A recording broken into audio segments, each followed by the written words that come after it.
Defensa do emprego e das pensións é o que motiva esta convocatoria de folga da CIGA este 27 de xaneiro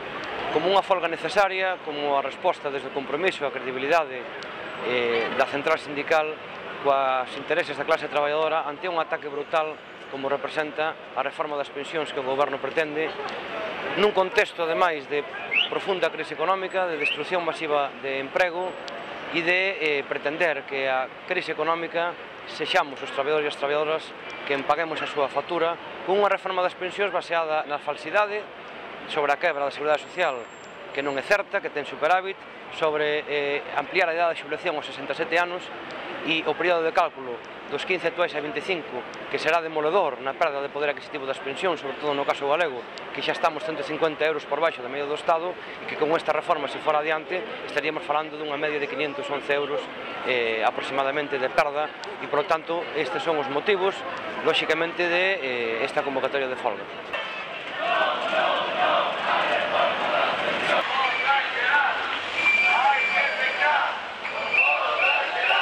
Estivo paralizada a principal obra pública que temos na comarca e no país, que é a obra do Porto Exterior. Zara Logística non entrou nin no turno de noite nin no turno de mañá de forma significativa. Paralizouse a actividade portuaria no sector da pesca e especialmente no sector comercial, que foi absoluta. Paralizouse tamén a Albada e fomos capaces, como digo, de dar unha resposta. Paralizouse o transporte público tanto na cidade, que só se atenderon os servizos mínimos, nin na comarca, e, polo tanto, o seguimento da folga foi importante e máis mérito ten nunha convocatoria en solitario por parte da CIGA que, desde logo, demostra que a resposta que temos que dar neste momento non é a do entreguismo, a do pactismo, nin a da venda dos intereses dos traballadores por parte da Comisión e UGT, como están a facer, senón a da mobilización e da resposta contundente e do compromiso ante esta situación.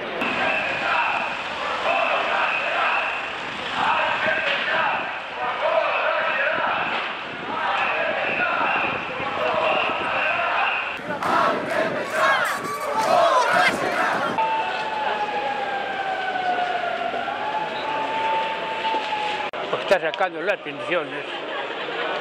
y rebajándolas todas.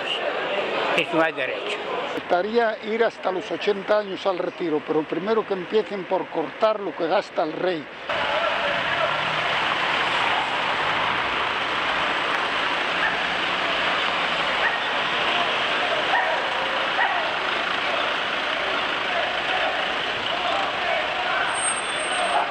Dentro dos comités apoiamos esta folga entendendo que esta problemática que estamos a debatir e que estamos a protestar hoxe aquí é unha problemática máis que nada da xuventude que vai que ter que facer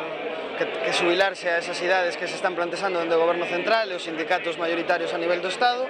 e, bueno, ese é un dos motivos principais polo que apoiamos a folga xeral.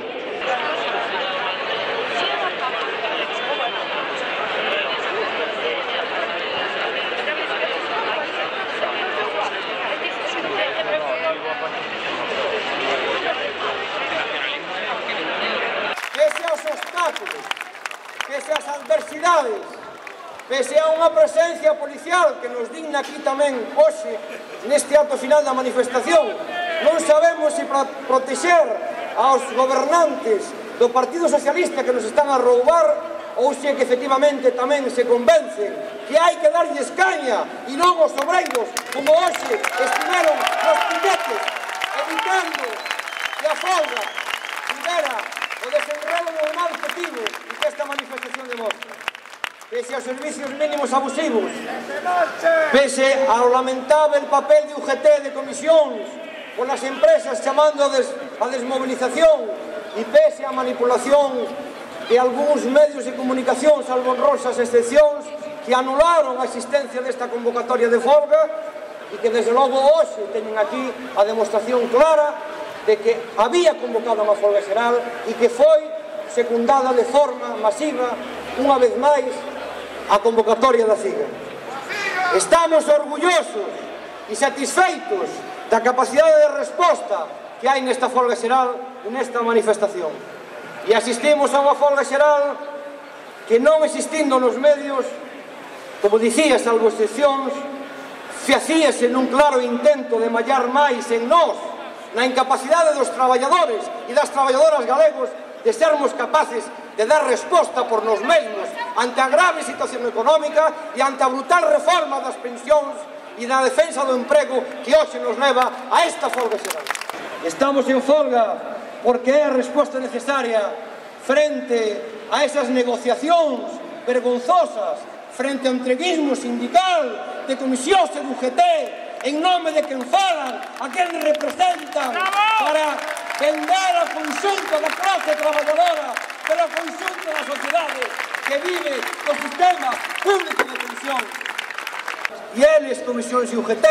tamén resignados como goberno de Zapatero e como goberno do PP, porque curiosamente o Partido Socialista está a facer a política do Partido Popular descaradamente. Como é posible que participen na mentira, na grande mentira da reforma das pensións? O sistema público de pensións é viável, ten superávit,